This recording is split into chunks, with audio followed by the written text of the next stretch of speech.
Well, Marissa, I've been repeatedly asking for video of the September 2021 police shooting that may show what led to a man being shot in the back and killed by an Auburn police sergeant. The Attorney General's office says that police were called to a hotel on Center Street for a report of a man with guns holding a woman hostage. When officers arrived and knocked on the door, 4 people inside a room escaped from the balcony. And that's what we can now see in this footage, along with a man with a hat and a backpack moving toward the main entrance. Based on the footage and a report from the AG's office, we can see the police officer approach 36-year-old Joseph Arbor. Now, there is no sound, but you can see the two walking toward the road before the officer attempts to grab Arbor. Arbor then turns and appears to flash a gun before the officer pulls out his weapon. The two keep going toward the street, sometimes running before going out of view. We do know that they then crossed the road, but from the video across the street, it is hard to make out, and they are largely blocked by cars and a fence, though you can see cars slow down and stop. The Attorney General's office says that there is no video showing the actual shooting. The AG's office told me that the sergeant was wearing a body camera, but it was not activated for the incident. I reached out to the Auburn police chief today to ask why, but haven't received a response. I'm going to introduce you to is Stephen Brashear. This was the moment. He's always wanted to help and serve the community. November 20th, 2023. It's when David Stephen Brashear took the oath to be a Moorseville police officer. That I will not be influenced in any manner on account of personal bias or prejudice. What we expect from you is to just do the right thing. That's it. That's all we expect. As he approaches his year mark of protecting and serving, he's doing so under investigation, accused of resisting a public officer and accessing computers. According to a statement from Moorseville officials, they began investigating the 45-year-old officer after someone lodged a misconduct report against him. It alleged a situation happened during an encounter with a woman at a local establishment. Court documents revealed this happened on or around October 9th. Documents also accuse him of using government equipment and a state-owned law enforcement database to find personal information on a person for his personal use. A Mooresville police officer also reported they saw Brashear delete digital evidence from his town-issued cell phone. All of this leading up to his arrest by his own department, with a ticket to the Iredell County Detention Center, where he appeared in front of a judge who set a $10,000 bond for him. We are trying to find out what it is or what caused them to initiate this operation against her in the first place, and why they treated her so differently from any other parent in a similar situation. Attorney Eric Fink represents Mantua police officer Miranda Brothers. He says he plans to file a lawsuit against the Portage County Sheriff's Office on behalf of his client. Back in January, she was charged with child endangerment. Fink says there was no evidence to prove this. Although she was charged with leaving the child alone with the registered sex offender, each of the officers that testified stated that they never saw any contact with the registered sex offender. Fink explains what led up to the arrest. She took her child to her babysitter, who was at a restaurant in Mantua. She was scheduled to work at Mantua. Her babysitter is a off-duty police dispatcher, background checked. While she was there, the sheriff's department set up a couple detectives who were photographing all of her moves and looking to determine apparently whether or not she left her child with a registered sex offender instead of the babysitter police dispatcher. Brothers was blindsided when she was arrested, according to her attorney. Several officers are involved in the sting operation. They take her off the side of the road, tell her that she, first of all, has to hand over her cell phone. They tell her that they're taking her child away, and she is provided with very limited explanations to what's going on. Fink says her phone and her child's tablet were also searched by investigators. Law enforcement went through it, and they could not find any evidence of any wrongdoing on her cell phone or her child's tablet. They did, however, find several pictures, which they then passed around themselves. That had nothing to do with the case. And the pictures were explicit in nature. Correct. Court records show her case was dismissed in July. Fink says by filing this lawsuit soon, they hope to get answers as to why this all happened. She's aware of how this has stained her reputation as a police officer and as a member of the community, and she wants to clear that as well. Officer Brothers returned to work at the Mantua Police Department in July when her case was dismissed, according to her attorney. I reached out to the sheriff's office for a response. They tell me, quote, considering our office is not aware of a supposed lawsuit, there is nothing to comment on. Reporting outside the Portage County Courthouse, Caitlin McCarthy, 19 News. Good evening. The police chief in a small northern Utah town is on paid leave, and residents are calling for him to be fired over concerns about his actions during a recent arrest. This is all unfolding in Mantua, just a few miles outside of Brigham City. News specialist Daniel Woodruff explains what is going on. I spoke with the mayor of Mantua, who confirmed the police chief is on paid administrative leave and has been since last week. The mayor also confirmed his leave is connected to the recent controversial arrest of a 76-year-old man. That arrest happened on this street on October 5th. Police Chief Dakota Midkiff, who's led the small department since 2022, responded to a call involving allegations of child abuse. While he was there, Midkiff wrote, 76-year-old Richard Schultz showed up saying he was related to the family involved. During the interaction, the chief claimed Schultz became argumentative, yelling, and refused to comply, leading Midkiff to arrest him. But multiple residents have alleged on social media that the arrest was unwarranted and violent. KSL obtained this photo of the incident showing Schultz's face bloodied. Richard Schultz was booked into jail for interfering with an officer and then released the next day. He told me today he doesn't want to comment on this situation yet, but as I spoke with him, it was clear his face is heavily bruised. Multiple Mantua residents told me they're shocked by what happened and who it happened to. One said, I don't feel like he's the kind of person that would be disrespectful in any kind of way. Now a petition is filling up with signatures calling for Chief Midkiff to be fired. Mantua has had a turbulent history with police chiefs, going through several in just the last few years. The mayor wouldn't say anything else to me about this case other than that it's currently being reviewed while Midkiff is on leave. I did reach out to the police chief, who told me he didn't have anything to say except that the town of Mantua is expected to release more information about this case at its council meeting coming up on Thursday. Good morning and welcome to the Bad Apple Report. It's 7:30 a.m. bright and early right here at home on the range. Thank you so much for being here today, folks. I really appreciate it. And boy, do they have a problem in Mantua. Ugh. Those guys, those Mantua cops are goofballs. I think they were trying to frame that chick cop. They were. But listen, cops are dumb idiots about being able to tell anything about anything. In fact, this next guy, we reported on him the other day. I guess I missed a day, but it was the day before yesterday. But one look at this guy, anybody should have been able to tell what was wrong with this guy. I mean, seriously, the guy who took this photo of this guy had to have been saying to them, he should have reported this guy right then and there. Look at this photo. So this guy doing what he did, not a surprise at all. But let's hear the update and then we'll move on with the show, okay? All right, thanks for being here, folks. Something happened. Something mentally happened to this poor officer, this poor sergeant, that caused this chaos. Chaos doesn't begin to describe what happened yesterday at 2:26 p.m. when a 911 call from a DPD sergeant would rock the department and lead to his own death. Sergeant Jacob Moss. A 13-year veteran of DPD, Sergeant Jacob Moss was calling from a building at Davison and St. Auburn, a training site used by the department's Special Response Team, a team that Moss was a part of. They train all the time together. They have snipers. They're great shots. They're great negotiators. According to internal DPD notes taken by a 911 operator, Sergeant Moss said he wanted to talk to a negotiator. He said he had a weapon and was about to kill. Moss would tell the operator that he wanted his fellow Special Response Team officers to respond. Do not send regular officers, he told the operator. If they run in, they will get hurt. While the call was going on, the operator wrote that she could hear gunshots. They came from Moss's department-issued rifle and handgun. It is normal for SRT officers to have their firearms outside of work. They take their equipment home because they're on call 24 hours.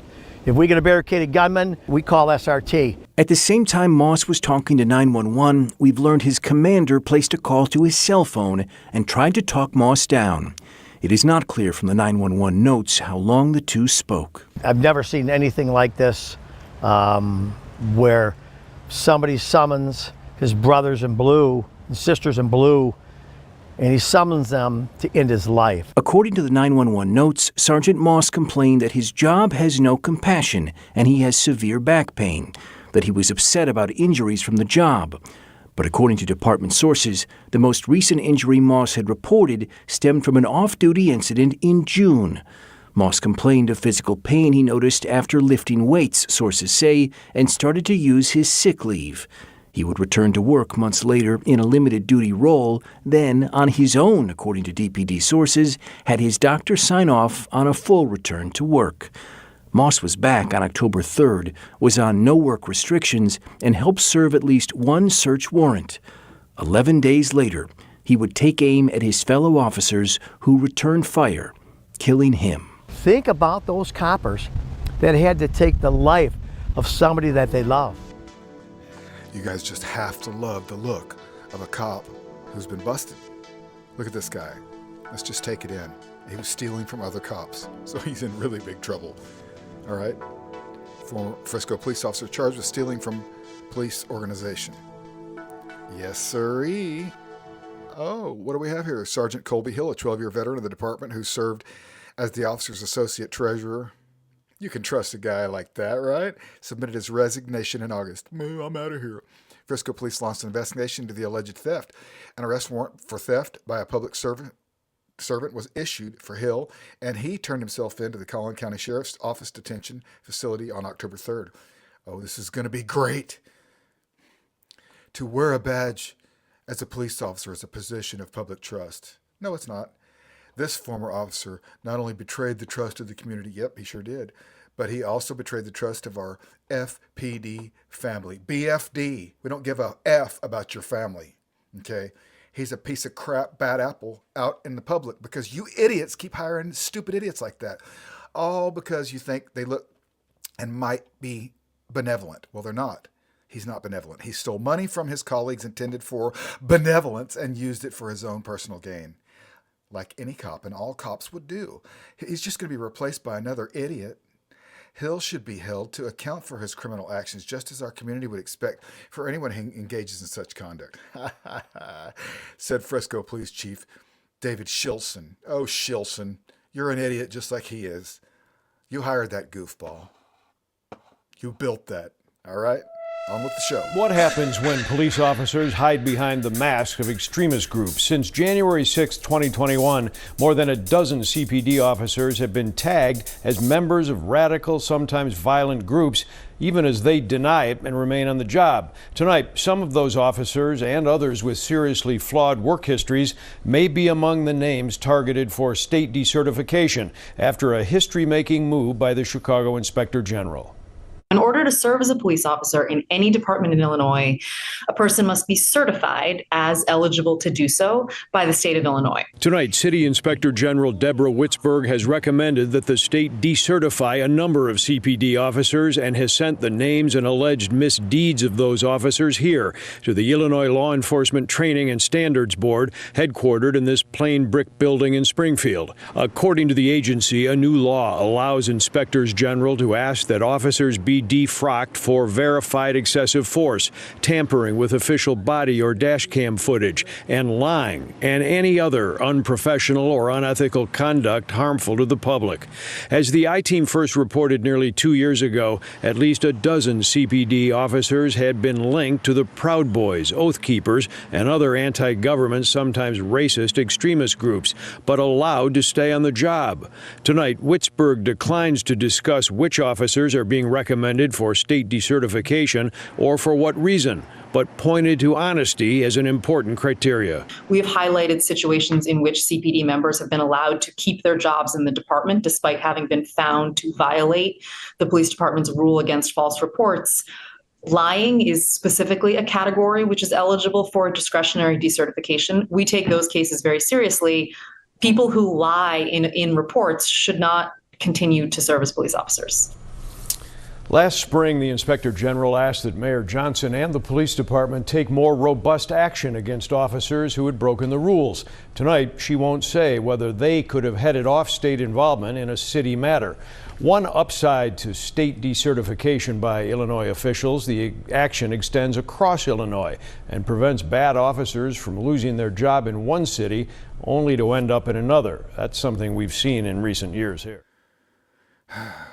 As the world turns, this cop couldn't think of anything better to do than to abuse someone sexually. And that's what has happened with this former tribal police officer who's been charged.